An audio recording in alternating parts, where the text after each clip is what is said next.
नया अध्यक्ष मिलने की बारी है। उस दौड़ में आप एक बार फिर शामिल हैं, क्या कहना है? पार्टी के संगठन को उनसे मजबूती करने के लिए कहा है। कि मुशर्रफ हुसैन के एक दो बयानों की वजह से कांग्रेस चुनाव हार गई। आप कहाँ हारे?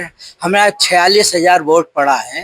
अब ऐसे में इसको एंटी इनकम्बेंसी कहा जाता है, इसको कैसे झेला जाए? मेरे उस पर कोई सेहत पे असर नहीं। मतलब रहेंगे कांग्रेसी ही, बगावती सुर तो नहीं छेड़ेंगे? अरे भाई, कांग्रेस में पैदा हुआ, कांग्रेस के झंडे में ही मारेंगे आप। नमस्कार, मैं आपका अपना हिमांशु ठाकुर। साथियों, काशीपुर कांग्रेस कमेटी को एक नया अध्यक्ष मिलने की बारी है। जी हाँ, इस तरीके की बातें मैं नहीं कह रहा, बल्कि इस तरीके की बातें जो हैं काशीपुर कांग्रेस में लगातार चल रही हैं। और इसी मसले को लेकर के जो उच्च स्तर के इनके पदाधिकारी हैं, उन्होंने सृजन और अनुसरण करने की कार्रवाइयां भी शुरू कर दी हैं। आज काशीपुर में तमाम जो आला कमान से जुड़े इनके पदाधिकारी हैं वे पहुंचे हैं।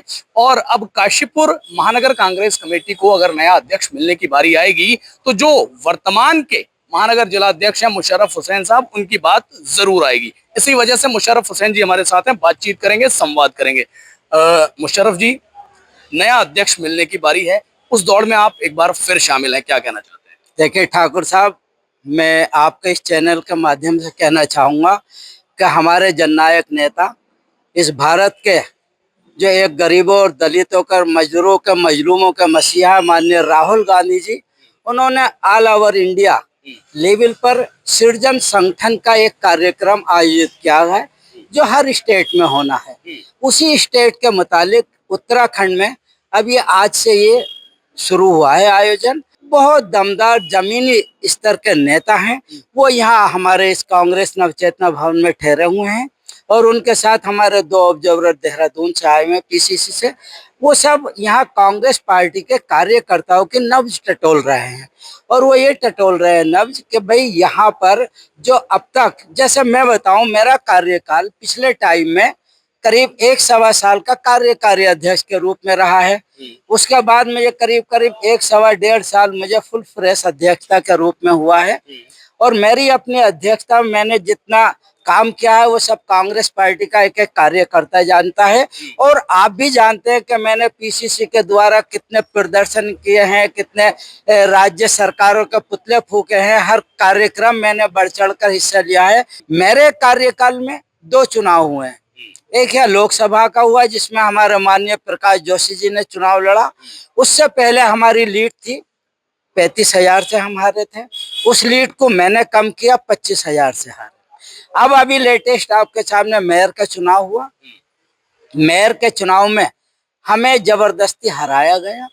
और हमने सब हिंदू, मुस्लिम, सिख, ईसाई, दलित, पर्वतीय सब समाज के लोगों ने मिलकर हमने करीब 44-45,000 वोट यहाँ लिया है, जिसमें सबसे ज्यादा प्रतिशत मुस्लिम वोटों का है। एक प्लान हमारा आया है कि BLA-2 बनाने हैं, जो यहाँ 202 बूथ है। अब अभी एसडीएम साहब के यहाँ मीटिंग हुई थी तो 15-20 बूथ और बढ़े हैं उसमें। तो मेरा कार्य चल रहा है डोर टू डोर जाकर BLA-2 बनाना। जो फार्म भर के हम ला रहे हैं वो फार्म हमने चुनाव आयोग को सबमिट कराना, और सबमिट कराने के बाद चुनाव आयोग उस BLA-2 का एक ID कार्ड बना के देगा, जो कि राज्य चुनाव आयोग से आएगा और वो मान्य होगा। अच्छा, मुशर्रफ हुसैन जी के बयान आए दिन चर्चाओं का केंद्र बनते हैं। जब निकाय चुनाव के दौरान आप कुछ बयान दिया करते थे तो बड़ी चर्चाएं हुआ करती थी, और एट दी एंड कुछ इस तरीके की बातें भी आई। आप और हम साक्षी हैं कि मुशर्रफ हुसैन के एक दो बयानों की वजह से कांग्रेस चुनाव हार गई। आप कहाँ हारे? हमें 46,000 वोट पड़ा है। और हमारे बयान कौन से गलत थे? जो विरोधी पार्टी होती हैं वो विरोधी पार्टी तो बयान अनर्गल करके देती है। जैसे आप इस्लाम नगर में हमारे नेता जी एक भाषण देते हैं, भाषण दिया उन्होंने, तो हमारे विरोधी भारतीय जनता पार्टी का तो काम ही यह है कि सही बात को गलत लिखना। तो वहां पर कह दिया, बोले इन्होंने, हमारे नेताजी ने इस्लाम की बात करी, जबकि उस गांव का नाम इस्लाम नगर था। ऐसे ही हमारे ऊपर तो हमें तो लग रही, तो हमारी कांग्रेस पार्टी इस बात को नहीं मानती है। 46,000 वोट पड़ा है, जबरदस्ती हमें यहाँ हराएगा, वरना मेयर तो हम बनाए थे।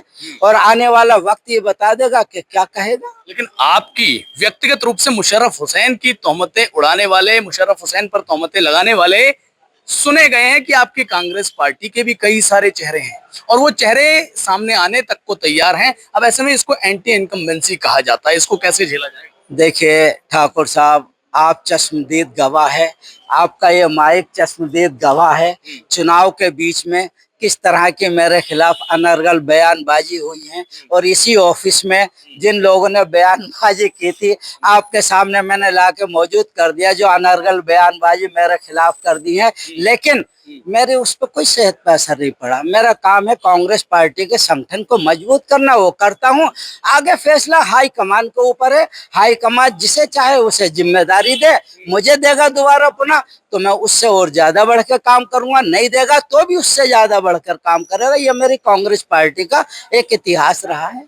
मतलब रहेंगे कांग्रेसी ही, बगावती सुर तो नहीं छेड़ेंगे? अरे भाई, कांग्रेस में पैदा हुआ, कांग्रेस के झंडे में ही मरेंगे हम। और कांग्रेस को अब के बार सन 2027 का यहाँ काशीपुर विधानसभा से एमएलए बना के आपको देंगे, आपकी झोली में डालेंगे। आपका ये माइक ही कहेगा कि हाँ मुशर्रफ भाई आपने सही कहा था। ऐसी हमारी आगे को एक योजना है जी। तो साथियों, आपने काशीपुर महानगर कांग्रेस कमेटी के अध्यक्ष मुशर्रफ हुसैन साहब को सुना। इनका कहना है कि भैया वेट एंड वॉच, 2027 का चुनाव आने वाला है और 2027 के चुनाव में कांग्रेस का ही हम विधायक भी बनाने वाले हैं। बाकी इनको जितना भी समय इनके कार्यकाल के लिए मिला उस कार्यकाल से ये खुद भी संतुष्ट हैं। इनकी नजर में इनके कार्यकर्ता, इनके समर्थक भी संतुष्ट हैं। इन्होंने खूब काम किया और इनकी मेहनत कहीं ना कहीं बीते चुनाव में भी इनकी नजर में रंग लाई। फिलहाल हाईकमान किस पर इस बार विश्वास जताएगा और किसको इस बार महानगर कांग्रेस कमेटी का अध्यक्ष बनाया जाएगा, ये देखने वाली बात होगी। फिलहाल इस वीडियो को आप लोग शेयर कीजिए।